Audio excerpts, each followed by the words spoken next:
നമസ്കാരം. റാഫ്റ്റോക്ക് ഫുട്ബോളിലേക്ക് അവർക്കും സ്വന്തം. ലയണൽ മെസ്സിയുടെ FC ബാഴ്സലോണയുടെ സഹതാരം, അതും നീണ്ടകാലം സഹതാരമായിരുന്ന ഒരാൾ ഇതാ MLS എത്തുന്നു. പക്ഷെ മെസ്സിയുടെ ക്ലബിലേക്കല്ല, മറ്റാരുമല്ല, സെർജി റോബർട്ടോയാണ് ഇപ്പോൾ MLS എത്തുന്നത്.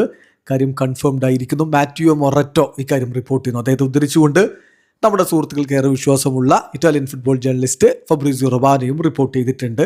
ഫബ്രീസിയോ ഹിർവിഗോ ഒക്കെ വിളിച്ചു കഴിഞ്ഞു. സെർജി റോബർട്ടോ ടു LA ഗാലക്സിയിലേക്കാണ് സെർജി റോബർട്ടോ എത്തുന്നത്. Verbal agreement എത്തിക്കഴിഞ്ഞിട്ടുണ്ട്.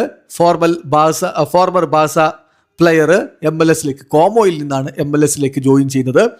Sergey accepted the proposal with formal steps now to follow as Matteo Moretto reports എന്ന് പറഞ്ഞുകൊണ്ട് ഫബ്രീസിയോ റൊമാനോ കാര്യം റിപ്പോർട്ട് ചെയ്യുന്നു. ഏതായാലും കാര്യം വളരെ വ്യക്തമാണ്. സെർജി റോബർട്ടോ ഇതാ LA ഗാലക്സിയിലേക്ക് എത്തുന്നു. നിങ്ങൾക്കറിയാവുന്ന പോലെ ബാഴ്സലോണയിലൂടെ തന്നെ വളർന്ന താരമാണ്. 2009 മുതൽ അവരുടെ B ടീമിലുണ്ടായിരുന്നു. 2010 മുതൽ അവരുടെ സീനിയർ ടീമിൽ അദ്ദേഹം കളിച്ചു. 2024 വരെ അവിടെ തന്നെ തുടർന്നു. അതിനുശേഷം 2024 മുതൽ കോമോയിലാണ് കളിച്ചുകൊണ്ടിരുന്നത്. അവിടെ നിന്നാണ് ഇപ്പോൾ LA ഗാലക്സിയിലേക്ക് എത്തുന്നത്. എന്തായാലും ലിയോ മെസ്സിക്കൊപ്പം നിരവധി കിരീടങ്ങൾ ചൂടിയിട്ടുള്ള ഒരാൾ ഇതാ മെസ്സി കളിക്കുന്ന MLS എത്തുന്നു. പക്ഷേ മറ്റൊരു ക്ലബിലേക്കാണെന്ന് മാത്രം. 34 വയസ്സാണ് താരത്തിനുള്ളത്. വീഡിയോ അവസാനിക്കുന്നു. ഫുട്ബോൾ ലോകത്തെ കൂടുതൽ വിശേഷങ്ങളുമായി റാഫ്റ്റോക്സ് എത്താം.